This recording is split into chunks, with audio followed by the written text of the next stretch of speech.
পূর্বের জমানায় একটা লোক ছিল যার নাম ছিল জুরাইজ। সে লোক চোখের আড়ালে গিয়ে সর্বদা আল্লাহ তাআলা ইবাদত করত। গির্জার মধ্যে যে যে ইবাদত করত, ইবাদতখানায় গিয়ে ইবাদত করত। একদিন তার মা বিশেষ প্রয়োজনে তার সাথে দেখা করার জন্য, তার সাথে কথা বলার জন্য গেল। গিয়ে ডাক দিতেছে, ইয়া জুরাইজ, ও আমার কলিজার টুকরার সন্তান জুরাইজ। এমন সময় জুরাইজ নামাজের মধ্যে দাঁড়িয়েছি। জুরাইজ বলতেছি, আল্লাহুম্মা উম্মি ওয়াস সালাত। আল্লাহ, একদিকে আমার মা আর একদিকে আমার নামাজ, আমি কি করব? মনে মনে চিন্তা করতে করতে তার মায়ের ডাকে সাড়া দেয় নাই। আবারও তার মা ডাক দিল, ইয়া জুরাইজ, হে আমার কলিজার টুকরা সন্তান জুরাইজ। জুরাইজ আবারও মনে মনে বলতেছে, আল্লাহুম্মা উম্মি ওয়াস সালাত। আল্লাহ, একদিকে আমার নামাজ আর একদিকে আমার মায়ের ডাক, আমি কি করব? এই চিন্তা করে দ্বিতীয়বারও জুরাইজ তার মায়ের ডাকে সাড়া দেয় নাই। তৃতীয়বারও তার মা ডাক দিল। আবারও জুরাইজ সেই চিন্তা করে তার মায়ের ডাকে সাড়া দেয় নাই। এবার তার মা রাগান্বিত হয়ে তার মা তার জন্য একটা বদদোয়া করে ফেলছে। তার মা বলছে, আল্লাহ, আমার সন্তান জুরাইজ কি তুমি কোনো বেশ্যা মহিলার চেহারা না দেখাইয়া দুনিয়াতে নিও না। মা যখন বদদোয়া করে ফেললো, আল্লাহ তাআলা সাথে সাথে তার মায়ের দোয়াকে কবুল করে নিছে, সাথে সাথে তার দোয়াকে কবুল করে নিছে। এবার জুরাইজ যে গির্জার মধ্যে ইবাদত করত, সেই গির্জা থেকে কিছু দূরে একটা রাখালনি মহিলা সে বকরি চড়াইতো। ওই রাখালনি মহিলা পার্শ্ববর্তী একটা রাখালের সাথে ব্যভিচারে লিপ্ত হয়। ব্যভিচারে লিপ্ত হওয়ার পরে যখন তার গর্ভে সন্তান হয়, সন্তান যখন ভূমিষ্ঠ হয়, এবার এলাকার মানুষ বলতেছে, তোমার তো বিবাহ হয় নাই, তুমি সন্তান পাইলে কোথা থেকে? এবার বেশ্যা মহিলা, রাখালনি মহিলা বলতেছে, ওই যে গির্জার মধ্যে ইবাদত করে জুরাইজ, জানোনি তার চরিত্র কত খারাপ? ওই জুরাইজ কিন্তু ইবাদত করতো আর মাঝে মধ্যে আমার কাছে আসতো, এটা জুরাইজের সন্তান। এবার মানুষজন বলতেছে, কত বড় বুজুর্গ মানুষ, দরবেশ মানুষ, সর্বদা ইবাদত করে, নামাজ পড়ে, রোজা রাখে, গির্জার মধ্যে থাকে, সে এমন একটা কাজ করলো, লোকজন তার প্রতি রাগান্বিত হইয়া সকলে যে তার ইবাদতখানাকে ভেঙ্গে চুরমার করে দিল, ভেঙ্গে তার খানকা চুরমার করে দিস। এবার জুরাইজ 2 রাকাত নামাজ পড়লো। 2 রাকাত নামাজ পড়ি আল্লাহ তাআলার কাছে দোয়া করতেছি, আল্লাহ,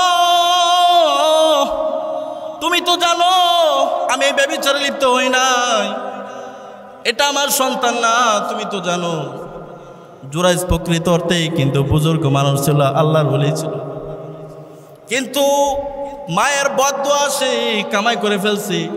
আর আল্লাহ তাআলাও সে মায়ের বদদোয়াটাকে কবুল করে নিয়েছে। এই জন্য তার উপরে শাস্তি আপতিত হয়েছে। আল্লাহর বিধান, শাস্তি তার উপর বাস্তবায়ন হয়ে গেছে। এবার জুরাইজ যখন আল্লাহ তাআলার কাছে দোয়া করলো, আল্লাহ, আমি তো এই গুনাহ করি নাই, আল্লাহ জুরাইজের অন্তরের মধ্যে এলকা করে দিল, ও জুরাইজ, তুমি ওই মহিলাকে এবং তার সন্তানকে ডেকে নিয়ে আসো, আর এই সন্তানটাকে জিজ্ঞাসা করো তোমার বাবাকে। যখন ওই শিশুকে মানুষের সামনে আনা হলো, তখন জুরাইজ বলতেছে, মান আবুকা, হে বাচ্চা, তোমার পিতাকে? তখন সে কোলের শিশুটা বলে দিচ্ছে, আমার বাচ্চা, আমার বাবা হলো অমুক রাখাল।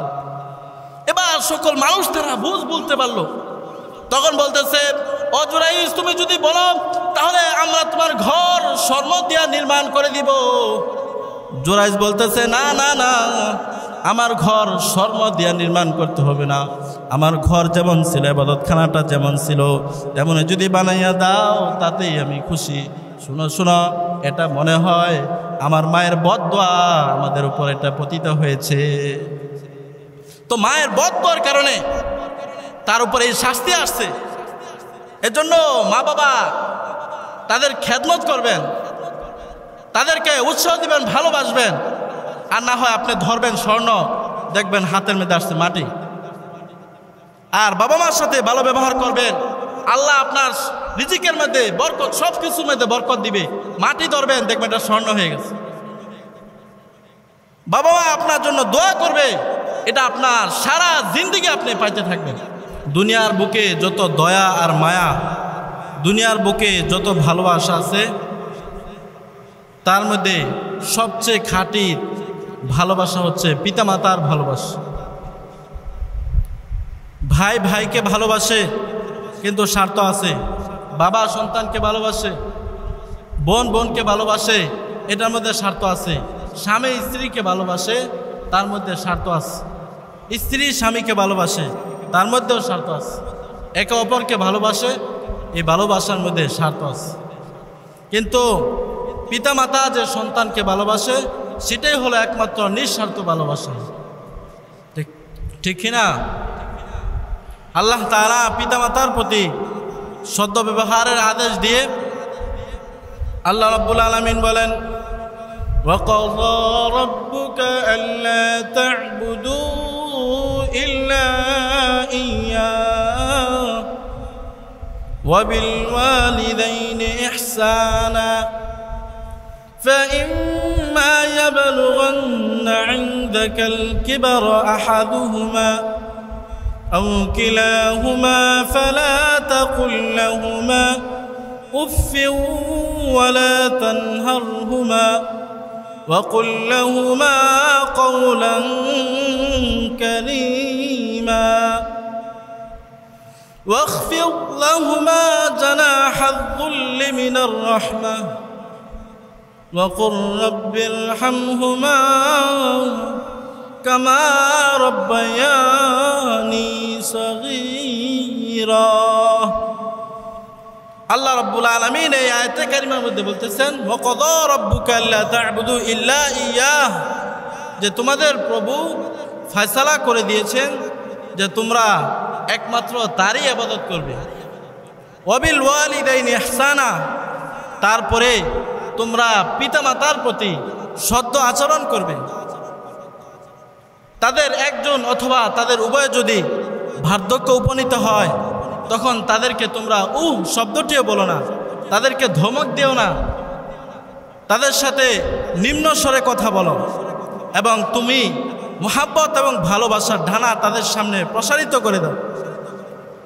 আর তাদের জন্য দোয়া করো, ওয়াকুর রাব্বির হামহুমা কামা রাব্বায়ানি সগীরা, তারা শৈশবে আমার প্রতি যেমন রহম করেছে, দয়া করেছে, আপনিও তাদের প্রতি সেরকম রহম করুন, দয়া করুন। এই আদেশ কে দিয়েছে? আল্লাহ রাব্বুল আলামিন আমাদেরকে দিয়েছে। তো আয়াতে কারিমার মধ্যে আল্লাহ তাআলা আমাদেরকে বুঝাই দিলেন যে মানুষের উপর সর্বপ্রথম যে হক, সেটা হচ্ছে আল্লাহ তাআলার হক। প্রত্যেকটা মানুষের উপর সর্বপ্রথম মানুষের হক হচ্ছে আল্লাহ তাআলার হক। আল্লাহ তাআলার পরে মানুষের উপর যার হক সবচাইতে বেশি, সেটা হলো পিতামাতার হক। কারণ আল্লাহ রাব্বুল আলামিন বলেছেন, وَقَضَى رَبُّكَ أَلَّا تَعْبُدُوا إِلَّا إِيَّاهُ وَبِالْوَالِدَيْنِ إِحْسَانًا। আল্লাহ রাব্বুল আলামিন এই আয়াতে কারিমার মধ্যেই সর্বপ্রথম নিজের হকের কথা বলছেন। আল্লাহ তাআলা নিজের হকের পরেই পিতামাতার হকের কথা আল্লাহ তাআলা এই আয়াতে কারিমার মধ্যে আলোচনা করছেন। এজন্য বোঝা যায় যে আল্লাহ তাআলার পরের হকই হচ্ছে পিতামাতার হক। তো আল্লাহ তাআলা এখানে যে শব্দটা বলছেন সেটা হচ্ছে ওয়াবিল ওয়ালিদাইনি ইহসানা, যে তোমরা তোমাদের পিতামাতার প্রতি সদ্য ব্যবহার করবে। যে সদ্য ব্যবহার করবে তোমাদের পিতামাতার প্রতি। তোমাদের পিতামাতা চাই সে অমুসলিম হোক, তারপরেও তোমাদের পিতামাতার সাথে সদ্য ব্যবহার করাটা ওয়াজিব। ইমাম বুখারী রাহমাতুল্লাহি আলাইহি হযরত আসমা রাদিয়াল্লাহু তাআলা আনহা থেকে একটি হাদিস বর্ণনা করেছেন। হযরত আসমা রাদিয়াল্লাহু তাআলা আনহা আল্লাহর নবীর কাছে যেয়ে বলে, ওগো আল্লাহর নবী, বিশ্ব নবী, রাহমাতুল লিল আলামিন, আমার মা তো একজন মুশরিকা মহিলা, আমার সাথে দেখা করার জন্য আসে, আমি কি আমার মায়ের সাথে সত্য ব্যবহার করব নাকি? আমি কি আমার মায়ের সাথে সত্য ব্যবহার করব, ভালো আচরণ করব? আল্লাহ নবী বললেন, সিলি উম্মুকি, ও আসমা, তুমি তোমার মায়ের সাথে সত্য ব্যবহার করো, ভালো আচরণ করো। তুমি তোমার মায়ের মুশরিকা হতে পারে, তারপর তুমি দুরাচার করবে, খারাপ ব্যবহার করবে, সেই সুযোগ তোমার জন্য নাই। এটা কার আদেশ? আল্লাহ নবীর আদেশ। আল্লাহ তাআলা কি বলছেন? আল্লাহ রাব্বুল আলামিন বলেন, ওয়া ইন জাহাদাকা আলা আন তুশরিকা বিল্লাহি মা লাইসা লাকা বিহি ইলম ফালা তুতি'হুমা ওয়া সাহিবহুমা ফিদ দুনিয়া মা'রুফা। আল্লাহ রাব্বুল আলামিন বলেন, যদি তোমার পিতামাতা তোমাকে আল্লাহ তাআলার সাথে শিরিক করার জন্য বাধ্য করে, যে ব্যাপারে তোমার কোনো জ্ঞান নাই, ইলম নাই, তাহলে তুমি আল্লাহ তাআলার সাথে শিরিক করবে না। ওয়াসাহিবহুমা ফিদ দুনিয়া মা'রুফা, কিন্তু দুনিয়ার জীবনে তাদের সাথে সদ্য ব্যবহার বজায় রেখে চলবে। কিন্তু দুনিয়ার জীবনে তাদের সাথে সদ্য ব্যবহার কি করবে? বজায় রেখে চলবে। এর থেকে বোঝা যায় যে পিতা মাতার বিপদ আপদে তাদেরকে সাহায্য সহযোগিতা করতে হবে, তাদের রোগ সুখে তাদেরকে দেখার জন্য যেতে হবে, তাদের খেদমত করতে হবে। চাই সে পিতামাতা মুসলিম হোক অথবা অমুসলিম হোক, চাই সে জালেম হোক অথবা আলেম হোক, চাই সে শিক্ষিত হোক অশিক্ষিত হোক, সর্বাবস্থায় আল্লাহ তাআলার আদেশ হচ্ছে, ওয়াবিল ওয়ালিদাইনি ইহসানা, তোমরা তোমাদের পিতামাতার প্রতি সদ্য ব্যবহার করবে। আর এটা প্রত্যেকের জন্য ওয়াজিব, ঠিক কিনা? পিতামাতার সাথে সদ্য ব্যবহার করতে হবে, পিতা মাতার খেদমত করতে হবে। পিতা মাতার সাথে যদি খেদমত করেন তাহলে দুনিয়াতেও লাভ আছে, আখিরাতে তো পাইবেনই, দুনিয়াতেও লাভ আছে। বনী ইসরাইলের 3 ব্যক্তি কোথায় যাওয়ার জন্য ইচ্ছা করলো, প্রতিমধ্যে বৃষ্টি শুরু হয়ে গেল।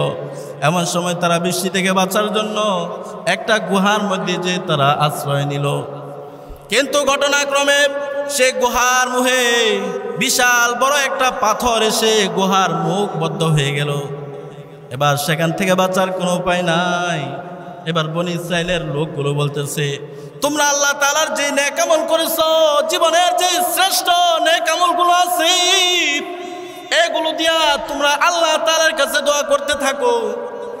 এবার একজনে তার জীবনের শ্রেষ্ঠ নেক আমল দিয়া আল্লাহ তাআলার কাছে দোয়া করতেছি আর বলতেছে, আল্লাহ, আমি তো মেষ চড়াইতাম, বকরি চড়াইতাম, আমার মেষ পাল ছিল, বকরির পাল ছিল, আমি এগুলোকে দহন করতাম, দহন করে এনে সর্বপ্রথম আমি আমার পিতা মাতাকে পান করাইতাম, পিতা মাতাকে পান করানোর পরে আমি আমার সন্তানদেরকে পান করাইতাম।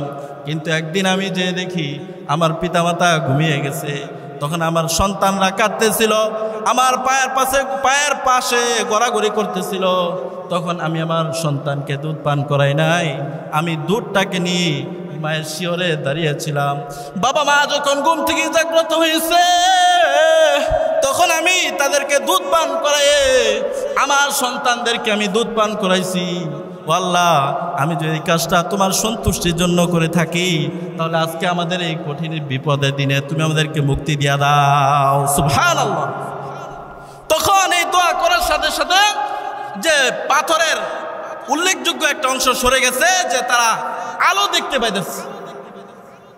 তো পিতা মাতার সাথে সত্য ব্যবহার করলে দুনিয়া তো লাভ, আখিরাতে তো প্রতিদান আছেই আছে। এজন্য পিতা মাতার সাথে কি করতে হবে? সত্য ব্যবহার করতে হবে, তাদের সাথে খেদমত করতে হবে, তাদের খেদমত করতে হবে। আল্লাহ রাব্বুল আলামিন বলেন, ওয়াসাইনাল ইনসানা বিওয়ালিদাইহি হামালাতহু উম্মুহু ওয়াহনান আলা ওয়াহনিন ওয়া ফিসালুহু ফি আমাইনি আন ইশকুর লি ওয়া লিওয়ালিদাইহি ইলাইয়াল মাসির। আমি মানুষকে আদেশ দিয়েছি তারা যেন তাদের পিতামাতার সাথে সদ্য ব্যবহার করে, ভালো আচরণ করে। কারণ তার মা যে আছে কষ্টের পরে কষ্ট করে তাকে গর্ভে ধারণ করছে, হামালাতু উম্মুহু ওয়াহনান আলা ওয়াহনিন, তার পিতামাতা তার মা তাকে কষ্টের পরে কষ্ট করে তাকে গর্ভে ধারণ করছে। আপনি যদি আপনার মাকে জিজ্ঞাসা করেন, আল্লাহ রাব্বুল আলামিন কুরআনুল কারীমের মধ্যে বলছে, ও মা তুমি তো কষ্টের পরে কষ্ট করে তুমি আমাকে গর্ভে ধারণ করছো। আল্লাহ বলছে তুমি কিভাবে কষ্টের পরে কষ্ট করছো, একটু বর্ণনা দাও না। তখন দেখবেন আপনার আমার মা বলবে, ও কলিজার টুকরা সন্তান, আমি যখন নববধূ হয়ে তোমার বাবার বাড়িতে আসি তখন আমার স্বাধীনতার মধ্যে কোনো ঘাটতি ছিল না। আমার স্বাধীনতা ছিল, আমার যা মনে চায় তাই করতে পারতাম, যেখানে যাইতে মনে চাইতো সেখানেই যাইতে পারতাম। কিন্তু যখন তুমি আমার গর্ভে আসলা তখন আর আমি আমার স্বাধীন মতো আমি চলতে পারি না। এক নাম্বার, তুমি আমার চলাফেরার স্বাধীনতা তুমি কেড়ে নিয়েছ। অনেক সময় দেখা যায় মায়েরা যখন গর্ভবতী হয় তখন সন্তান পেটের ভিতরে নাড়াচাড়া করে, যার কারণে কলিজার মায়ের কলিজার মধ্যে একটা লাথি লেগে যায়। মা খাবার নিয়ে বসছে দুপুরবেলা, এমন সময় সন্তান কলিজার মধ্যে একটা আঘাত মারছে। মা এবার খাবারের বাটিটা দূরে সরাইয়া দিয়া আর খায় না। পাশে থেকে বাবা জিজ্ঞাসা করে, তুমি কেন খাও না? তখন মা বলে, আমার তো খাইতে মন চাইতেছে না, তুমি খাও। মা তার কষ্টের কথাটা স্বামীর কাছে লুকাইছে, কিন্তু বড় দুঃখের বিষয় আজকে মা যদি সন্তানকে সামান্য একটু কথা বলে তখন সন্তান এটা মানুষের কাছে যা বলে বেড়ায়, ঠিক কিনা? যে আমার মা আমার সাথে মুখ করছে তুমুক করছে, এগুলো বলে কি বলে না? বলে। তারপরে মার যখন ডেলিভারির সময় হয়ে গেল, ওই মা বড় নিঃস্ব হয়ে গেল। মা তার স্বামীকে, স্ত্রী তার স্বামীকে কাছে টেনে এনে মাথার উপর হাত দিয়ে বলে, ও আমার প্রাণের স্বামী, তুমি আমার মাথার উপরে হাত রাখো। আমি তোমার বাড়িতে আসার পর থেকে আমি মন ভরে তোমার খেদমত করতে পারি না। আমার মনে হইতেছে আমি বেশি দিন বাঁচব না। আমার মনে হইতেছে আমি ডেলিভারির সময় মারা যাব। ও আমার প্রাণের স্বামী, তুমি আমাকে মাফ করে দিও, তুমি আমাকে মাফ করে দিও। এইভাবে মা ডেলিভারির আগে বাবার কাছ থেকে ক্ষমা নিয়েছি। তারপরে যখন মূল ডেলিভারির সময় আসলো, মা ঘন্টের কি ঘন্টা ওই মৃত্যুর সাথে পাঞ্জা লড়েছে। ঘন্টার কি ঘন্টা মা মৃত্যুর সাথে পাঞ্জা লড়ে আপনাকে আমাকে প্রসব করেছি। আল্লাহ তাআলা এই ব্যাখ্যাটাই দিয়েছেন, হামালাতু উম্মুহু ওয়াহনান আলা ওয়াহন, তোমার মা তোমাকে কষ্টের পরে কষ্ট করে তোমাকে গর্ভে ধারণ করছে। মা এত কষ্ট করছে, কিন্তু সেই মায়ের কদর আমরা করি না। সেই মায়ের সাথে বিরুদ্ধাচরণ করি। মা বাবার খেদমত তো দূরের কথা, মা বাবার ধমক আর ধমক, মা বাবার সাথে উচ্চস্বরে কথা বলি আমরা, এগুলো সাবধান, আল্লাহ সাবধান করে দিচ্ছে। ওয়ালা তানহারহুমা, যে তাদেরকে তোমরা ধমক দিয়ে কথা বলবে না। ওয়াকুল্লাহুমা কওলান কারীমা, যে তাদের সাথে নম্র স্বরে কথা বলো আর তাদের জন্য দোয়া করো। ওয়াকুর রাব্বিরহামহুমা কামা রাব্বায়ানি সগীরা, আল্লাহ দোয়া শিখাই দিছে, বান্দা তুমি যতই চেষ্টা করো না কেন তারপরও তোমার দ্বারা ত্রুটি হয়ে যাবে। তোমার ত্রুটি পূরণের জন্য তুমি বাবা মার জন্য দোয়া করবে, আল্লাহ আমার বাবা মাকে সুখে শান্তিতে রাখো, বাবা মার চিন্তা পেরেশানি দূর করে দাও, বাবা মার টেনশনগুলো দূর করে দাও। এইভাবে তুমি আল্লাহ তাআলার কাছে দোয়া করবে। ওয়াকুর রাব্বিরহামহুমা কামা রাব্বায়ানি সগীরা। কারণ জানি পিতা মাতার প্রতি সৎ ব্যবহার কত দামি, কত মূল্যবান। আল্লাহ নবী সাল্লাল্লাহু আলাইহি ওয়াসাল্লাম কি একজন সাহাবী এসে জিজ্ঞাসা করতেছে, ইয়া রাসূলুল্লাহ, ইয়া হাবিবাল্লাহ, আমলের মধ্যে সবচেয়ে উত্তম আমল কোনটি? আল্লাহ নবী বললেন, না সালাতু আলা ওয়াক্তিহা। ও আমার সাহাবী, আমলের মধ্যে সবচেয়ে দামি আমল হচ্ছে সময় মতো নামাজ আদায় করা।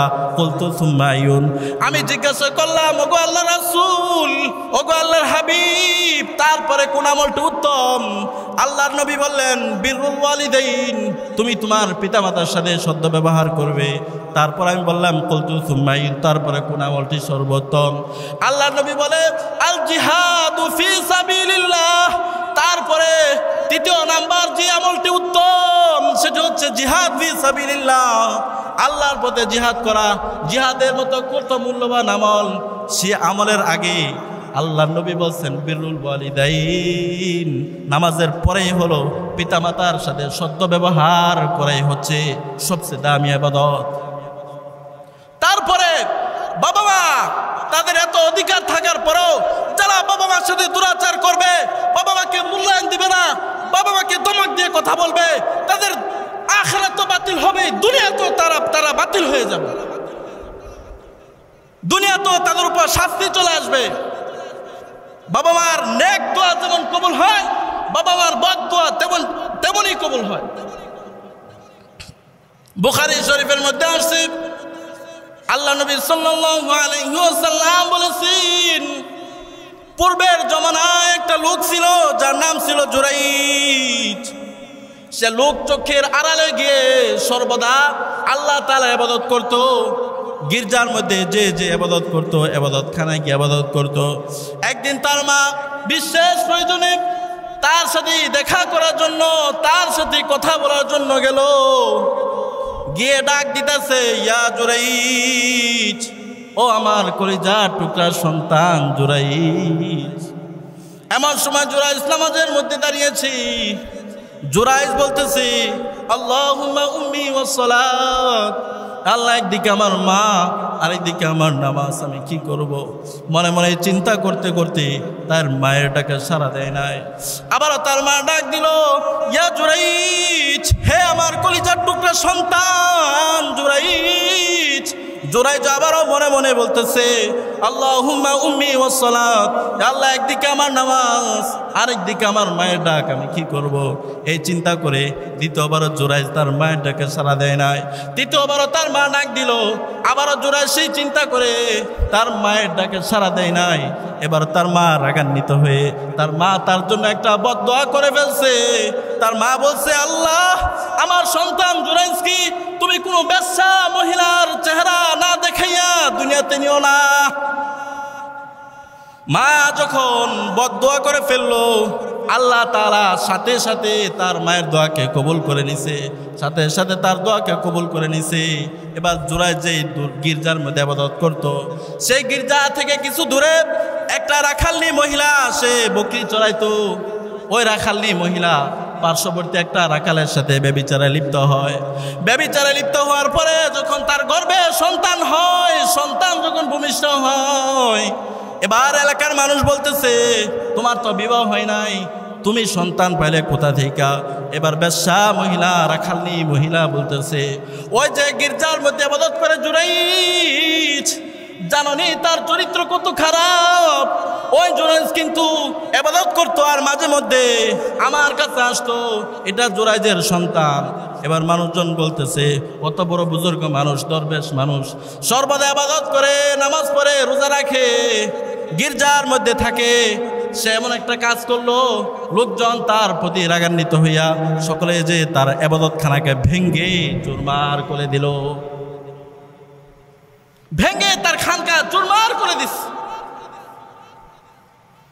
এবার জুরাইজ 2 রাকাত নামাজ পড়লো।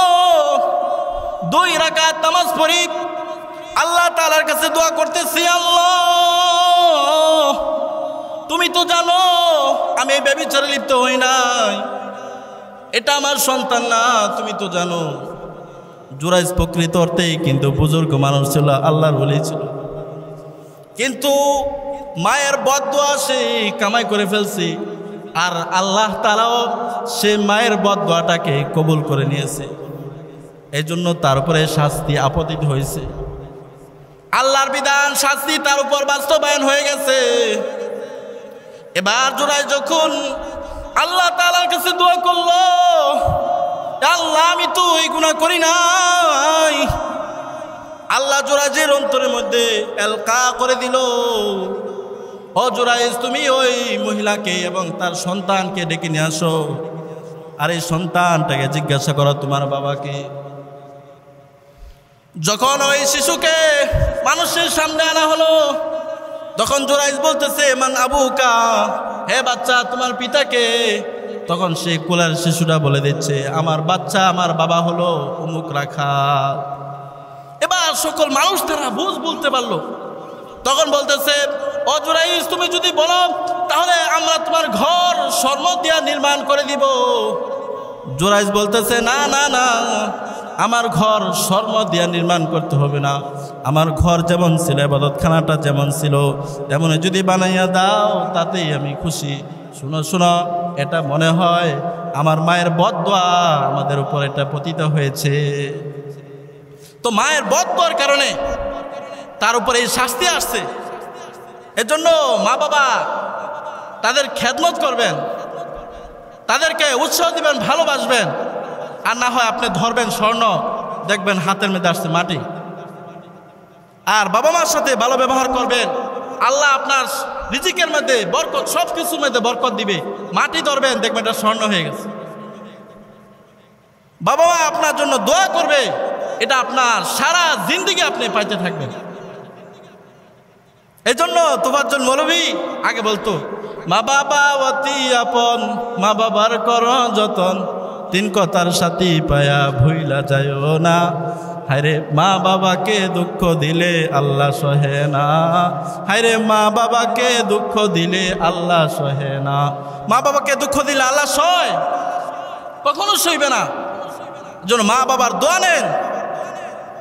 একবার জমানার পয়গম্বর মুসা কালিমুল্লাহ আল্লাহ তাআলার কাছে প্রশ্ন করে বলতেছি, ও আল্লাহ জান্নাতের মধ্যে আমার সঙ্গী কে হবে? আল্লাহ বলতেছে মুসারে তোমার সঙ্গী জান্নাতের মধ্যে হবে একজন রাখাল। এবার জমানার পয়গম্বর মুসা কালিমুল্লাহ চিন্তা করতেছে কসায় কসায় রাখাল বছরে। জমানার পয়গম্বর মুসা বলতেছি একজন কসাই আমার সঙ্গী হবে জান্নাতের মধ্যে, না জানি কসাই কি আমল করে। এবার আল্লাহ তাআলার কাছে বলতেছে আল্লাহ আমি ওই কসাইয়ের সাথে সাক্ষাৎ করতে চাই। আল্লাহ তাআলা ঠিকানা বলে দিলেন। মুসা আলাইহিস সালাম ওই বাজারের মধ্যে গেলেন, দেখেন কসাই কি আমল করে, যার কারণে জমানার একজন পয়গম্বরের সাথে জান্নাতের মধ্যে থাকবে। মুসা আলাইহিস সালাম দূর থেকে লক্ষ্য করতেছে, দেখে কসাই যখন গরু জবাই করলো, গরু জবাই করার পরে গরু পেটটা ফেরে কলিজাটা বের করে আলাদা রেখে দিল। সারাদিন যথা নিয়মে কসাই গোশত বিক্রি করলো।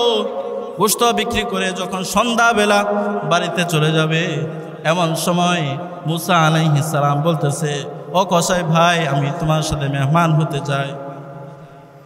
ওই কসাই বলল ঠিক আছে চলেন আমার বাসায়। কসাই যখন বাসায় চলে গেল, বাসায় গিয়ে মুসা আলাইহিস সালাম কি একটা রুমের মধ্যে বসায় বলতেছি আমার একটা বৃদ্ধ মা আছে, আপনি সামান্য একটু সময় আমাকে দেন, আমি মায়ের কাছ থেকে আসি। ওই লোকটা তার মায়ের কাছে গেল, মায়ের কাছে গিয়ে মায়ের সব কিছু সুন্দরভাবে পরিষ্কার করলো, আর বাজার থেকে ওই যে কলিজাটা সুন্দর করে ভুনা করে মাকে খাবার তৈরি করে দিল। এবার মা সেই খাবার খেয়ে আল্লাহ তাআলার কাছে দোয়া করতেছে, আল্লাহ আমার সন্তানের উপর আমি খুশি হয়ে গেছি, আল্লাহ তুমিও আমার সন্তানের প্রতি খুশি হয়ে যাও, আর আমার সন্তান রেখে তুমি জমানার পয়গম্বর মুসা কালিমুল্লাহর সাথে জান্নাত দিও। সুবহানাল্লাহ। মুসা আলাইহিস সালামের আর বুঝতে বাকি নাই ওই কসাই কেন আমার সাথে জান্নাতে থাকবে, তার একটাই মাত্র কারণ মায়ের দোয়া। কি আপনি ব্যারিস্টার হয়েছেন, বড় আলেম হয়েছেন, সবই মায়ের দোয়ারই ফসল। এই জন্য মায়ের দোয়া নেওয়ার দরকার আছে না নাই? হযরত ওয়াইজাল করনি ইয়ামান দেশের কর্ণ গোত্রের লোক ছিল, সে নবীজির জমানা পাইছে। নবীজির জমানা পাওয়ার পরেও কিন্তু সাহাবী হইতে পারে না, সাহাবীর মর্যাদা লাভ করতে পারে না। আল্লাহ নবী সাল্লাল্লাহু আলাইহি ওয়াসাল্লামের দরবারে সংবাদ পাঠাইছে, ইয়া রাসূলুল্লাহ ইয়া হাবিবাল্লাহ প্রতিবেশী, আমার মনে চায় আপনার হাত আপনার কাছে গিয়ে সাহাবী হওয়ার জন্য। কিন্তু আমার একটা বৃদ্ধ মা আছে, ওই মায়ের দায়িত্ব আমার কাছে, ওই মায়ের খেদমতের দায়িত্ব আমার উপর। আমি এখন কি করব? আল্লাহ নবী ওয়াইজ করণীকে বললে, ওয়াইজ করণী, তোমার আমার কাছে আসার দরকার নাই, তুমি মায়ের খেদমত করতে থাকো। এবার ওয়াইজ করণী আল্লাহ নবীর কাছে আসে নাই, সাহাবী হওয়ার মর্তবা লাভ করতে পারে নাই। আল্লাহ নবীর জমানা পাইছে কিন্তু সাহাবী হইতে পারে নাই। সাহাবীর কত মূল্য জানেননি? আর সাহাবী কাকে বলে? যে ইমানের সাথে আল্লাহ নবী সাল্লাল্লাহু আলাইহি ওয়াসাল্লামকে দেখছে, আবার ইমানের সাথে মৃত্যুবরণ করছে, তাকে বলে সাহাবী। আর একজন সাহাবীর মর্যাদা কত বেশি জানেননি? যে একজন আদনা থেকে আদনা সাহাবী, অক্ষত সাহাবী, যে সাহাবী ঈমান গ্রহণ করছে, নবীকে একবার চোখে দেখছে, তারপরে তেমন কোনো উল্লেখযোগ্য আমল করতে পারে নাই, তাকে যদি এক পাল্লা রাখা হয়, আরেকজন যদি ওলিয়া কামেল বুজুর্গ হাজার হাজার এরকম আব্দুল কাদের জিলানীকে যদি আরেক পাল্লা রাখা হয়, তাহলে সাহাবীর আমলের পাল্লাই ভারী হয়ে যাবে। সুবহানাল্লাহ। তাহলে বুঝেন একজন সাহাবীর কত মূল্য। কিন্তু নবীজির জমানা পাওয়ার পরেও ওয়াইজাল করনি সাহাবী হতে পারে না। নবীজি যখন ইন্তিকাল করবে, ইন্তিকালের পূর্বে উমরকে ডেকে বলতেছে, ও উমর, করণ গোত্রের একটা লোক আছে যার নাম হবে ওয়াইস, যার বৈশিষ্ট্য হলো এমন, ওই লোকটা কোনোদিন না কোনোদিন মদিনা আসবে। যখন মদিনা আসবে তখন কিন্তু তুমি তার কাছ থেকে নিজের জন্য দোয়া করাইবে। এবার উমর যখন ইয়ামান থেকে কোনো কাফেলা আসে, উমর খোঁজ খবর নেয় ওই কাফেলার মধ্যে ওয়াইজ করণী আছে কিনা। এভাবে খোঁজ নিতে নিতে একদিন সন্ধান পাইল, একটা কাফেলা আসছে, ওই কাফেলার মধ্যে ওয়াইজাল করণী আছে। উমর রাদিয়াল্লাহু তাআলা আনহু নিজে গিয়ে তাকে ইস্তেকবাল করলেন। ইস্তেকবাল করে নবীজির বর্ণনার সাথে সব কিছু মিলায় নিলেন। এবার উমর বলতেছে, ও ভাই ওয়াইজাল করণী, তুমি আমার জন্য একটু দোয়া করো না। ওয়াইজাল করণী আশ্চর্যান্বিত হয়ে গেল, তুমি খলিফাতুল মুসলিমিন, তুমি খলিফাতুল মুসলিমিন, আল্লাহ নবীর জলিলুল কদর একজন সাহাবী, করবো এটা কেমন হয়? ওমর রাদিয়াল্লাহু তাআলা আনহু ডাক দিয়ে বলে, ও ভাই, আল্লাহর নবী আমাকে ওসিয়ত করে গেছে আমি যেন তোমাকে দিয়ে আমার নিজের জন্য দোয়া করাই। সুবহানাল্লাহ। তখন ওয়াইজাল করণীর চোখ দিয়ে গড় গড় করে অশ্রু পড়তেছে, আর বলতেছে, আমার মায়ের খেদমত করার কারণে আল্লাহ তাআলা আমাকে মুস্তাজাবুদ দাওয়া বানায় দিছে। সুবহানাল্লাহ। সে যেটাই দোয়া করে সেটাই কি করে আল্লাহ কবুল করে। এই মর্যাদা, এই মর্তবা কেন পেয়েছে? মায়ের খেদমত করার জন্য। সাহাবী হতে পারে নাই, কিন্তু সাহাবীদেরকে বলছে তার কাছ থেকে দোয়া নেওয়ার জন্য। সুবহানাল্লাহ। এর জন্য মায়ের খেদমত করা দরকার আছে না নাই? পিতামাতার সাথে সদ্য ব্যবহার করা দরকার আছে না নাই? আল্লাহ তাআলা আমাদেরকে আমাদের পিতামাতার সহিত সদ্য ব্যবহার করা তৌফিক দান করেন। ওয়া আখিরি দাওয়ানা আনিল হামদুলিল্লাহি রাব্বিল আলামিন।